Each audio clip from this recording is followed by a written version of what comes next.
Welcome foodies. तर आज Shivratri special आपण कवटाच्या जेली कँडीची रेसिपी पाहणार आहोत, जी की चवीला एकदम टँगी, गोड आणि खूप छान लागते.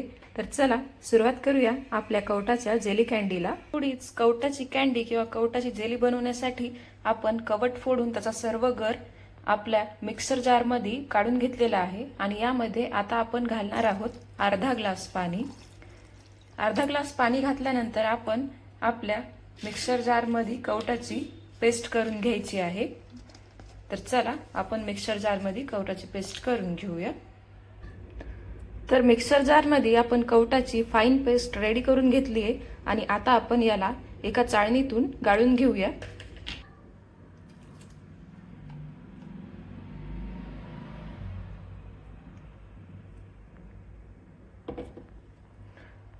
आपली कवटाची पेस्ट चाळणीत टाकल्यानंतर आपल्याला मिक्सर जारमध्ये थोडेसे पाणी ॲड करून उरलेली कवटाची पेस्ट देखील थोडेसे हलवून आपल्याला आपल्या चाळणीमध्ये टाकून घ्यायची आहे. आणि आता आपण ही पेस्ट चांगल्या प्रकारे गाळून घेऊया.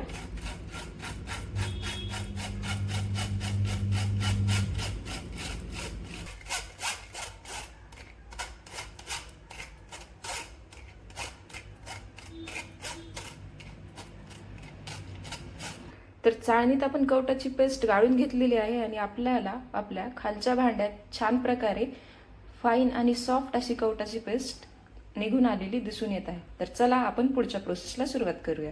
तर आता आपण पॅनमध्ये 1 वाटी साखर काढून घेतलेली आहे. तर आपण गॅस चालू करूया आणि गॅस चालू केल्यानंतर आपण पॅनमध्ये घेतलेल्या साखरेमध्ये अर्धा ग्लास पाणी घालूया. आणि आता आपण ही साखर पूर्णपणे विरघळेपर्यंत मोठ्या गॅसवर उकळू देऊया. साखरेला आपण थोडेसे हलवून घ्यावे, ज्यामुळे ती लवकर विरघळण्यास मदत होईल. तर आपली साखर पाण्यात विरघळली आहे. आता या पाण्याला एक उकळी आल्यानंतर आपण यामध्ये घालणार आहोत आपल्या कवटाची पेस्ट. तर पाण्याला उकळी येताना आपल्याला दिसून येत आहे. तर चला आपण यामध्ये आता कवटाची पेस्ट घालूया.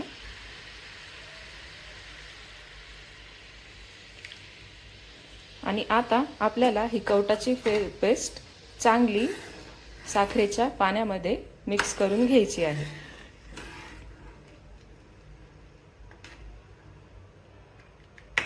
आणि थोडा वेळ आपल्याला असेच हलवत राहायचे आहे आपल्या कवटाच्या पेस्टला, ज्यामुळे ती साखरेच्या पाकामध्ये मिक्स होऊन जाईल इव्हनली.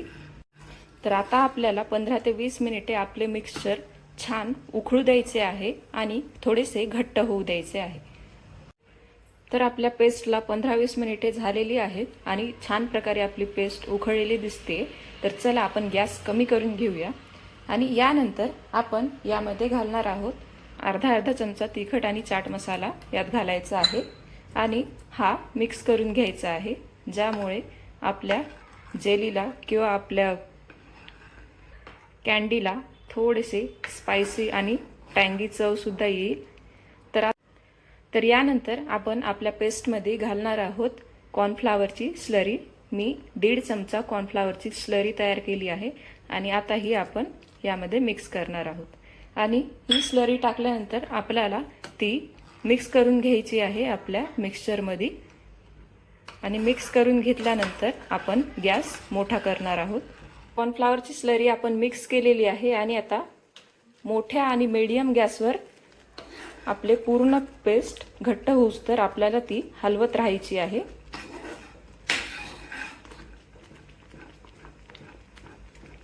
कॉर्नफ्लावरच्या स्लरीमुळे आपल्याला आपल्या पेस्टला, कँडीच्या पेस्टला छान थिकनेस आलेली दिसून येते आणि हळूहळू ही पेस्ट पूर्णपणे एकत्र होऊन जाईल. तर आपली कवटाची पेस्ट आपल्याला बऱ्यापैकी थिक झालेली दिसते. आणि यामध्ये आता आपण घालूया 1 चमचा तूप. आणि तूपही आपण या पेस्टमध्ये मिक्स करून घेऊया. तूप घातल्यानंतर अजून 5 मिनिटे आपल्याला आपल्या पेस्टला हलवून घ्यायचे आहे. तुपामुळे पेस्टला छान शाईन आलेली आपल्याला दिसून येत आहे. तर 5 मिनिटे आपण याला असेच सतत हलवून घेणार आहोत. तर आता आपली पेस्ट पूर्णपैकी रेडी झालेली आहे. आपण गॅस बंद करून घेऊया आणि एक भांडं मी तुपाने ग्रीस करून घेतलेलं आहे. यामध्ये आपण आपल्या पेस्टला काढून घेऊया. तर आपण तूप ग्रीस केलेल्या भांड्यात आपली कवटाच्या जेलीची पेस्ट काढून घेतलेली आहे आणि आपण आता अर्धा तास या पेस्टला सेट होण्यासाठी ठेवणार आहोत. तुम्ही या पेस्टला फ्रीजमध्ये देखील ठेवू शकता आणि बाहेर देखील ठेवू शकता. तर चला अर्ध्या तासानंतर आपण बघूया आपली जेली कंप्लीट झालेली असेल. तर फायनली फूडीज अर्धा तास सेट करायला ठेवल्यानंतर आपल्या कवटाची कँडी जेली कँडी एकदम छान रेडी झालेली आहे. तुम्ही पाहू शकता किती छान प्रकारे याला कलर आलेला आपल्याला दिसून येत आहे. तर अशा प्रकारे आपल्या कवटाच्या जेली कँडीची रेसिपी पूर्ण झालेली आहे. तुम्हाला व्हिडिओ आवडला असेल तर प्लीज लाईक करा, चॅनलला सबस्क्राईब करा, शेअर करा आणि कमेंट करा. आणि अशा छान रेसिपी पाहत राहण्यासाठी बघत राहा फूडी स्पॉट.